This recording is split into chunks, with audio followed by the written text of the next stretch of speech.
Well, which leads me to another big character. I mean, it's been so funny watching Jordan pull you into different things.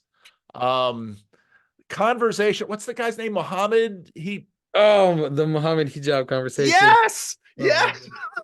God. We haven't talked since then, really? That's crazy. No, we really haven't. But Islam.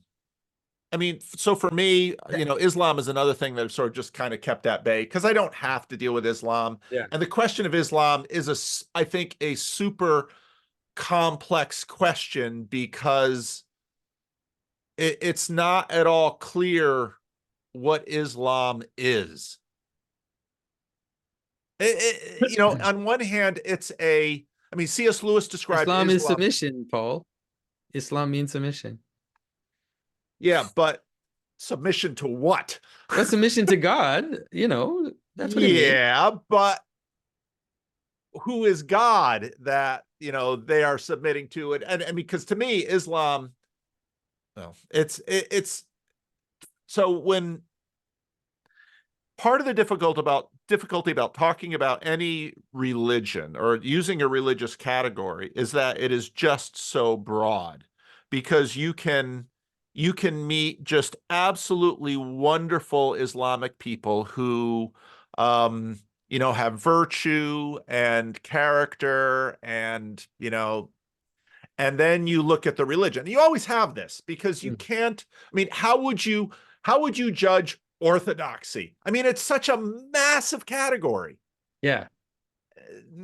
It's the same problem with Christianity. It's such a massive category, and these categories are so massive they break down, but they don't completely break down because they still do have power and formation power in people. Yeah. So Yeah, and allegiance power. But that conversation was one of the most frustrating, like to me, moments in my life. And it's also frustrating even against myself in the sense that at some point I was like, why did I get roped into this? Like, what am I doing here?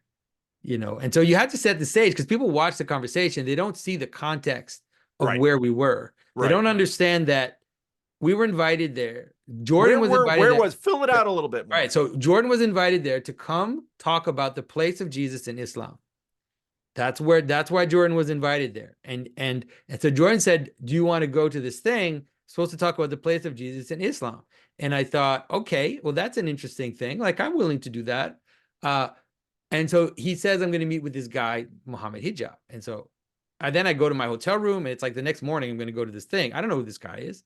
And I look him up on YouTube, and all I see are videos of him like with masked men, like in the street, marching and saying that he's going to beat up these Indian people or whatever. And it's like Pakistanis. I don't forget who it was. Like it was like he was a street character, like a street thug.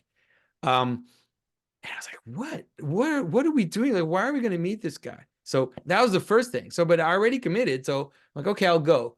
So we go there. We're in the Islamic Center, London Islamic Center. We are in a mosque, right? During that conversation, we are in a mosque, okay?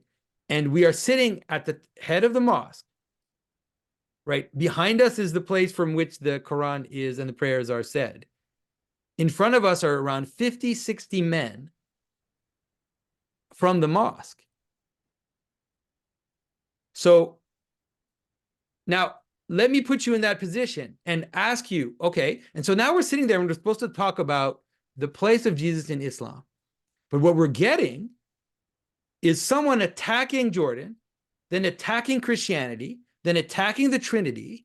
And what's going in the back of my head is, okay, so am I supposed to now fight you in a mosque surrounded by all these Muslim men and use the same kind of derogatory, insulting language that you're using?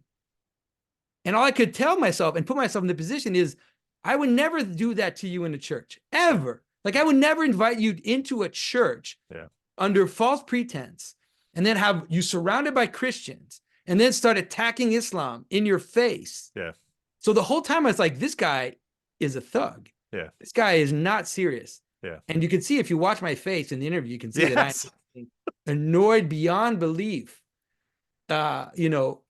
And then the whole time, all he was doing was proselytizing. He just, Yeah. all he cared about was like, will you convert to Islam? And it wasn't even about us. It was like, will you show my buddies that are there watching that you would convert to Islam? If I convinced you, would you convert to Islam? One of his questions was literally, if I could prove to you that Islam was true, would you convert to Islam? Yeah. What kind of nonsense, dishonest question is that? That is one of the most dishonest questions I've ever heard. And so it was very difficult to take this seriously and to engage, because like, what am I going to engage? I'm going to start arguing with you over the Trinity in this context. It just didn't make sense to me. So anyways. Well, I think that gets at, when the New Testament calls, talks about a house of peace or a person of peace. I think that gets at it, because there is, deep within the culture out of which the Bible, in which the Bible is contextualized, and the Bible has this, there's a deep culture of hospitality.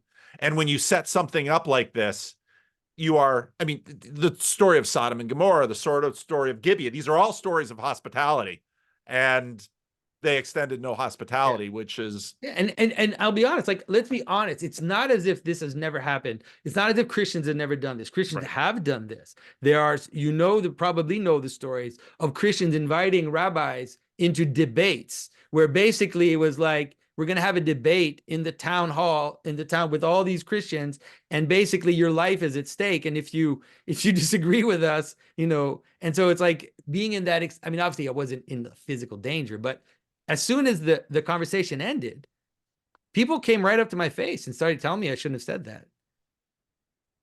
They came right up to me and said, you shouldn't have said that. You shouldn't have said that about him. And you don't understand what it's like to be a Muslim in London. And we are the victims, and we are marginalized. And like several times, right up to the car, when I was at the car to like taking an Uber to leave the place, some man walked up to me and he said, that was inappropriate. You shouldn't have said that. It was like, talk about like just aggressive, man. It's something. Wow.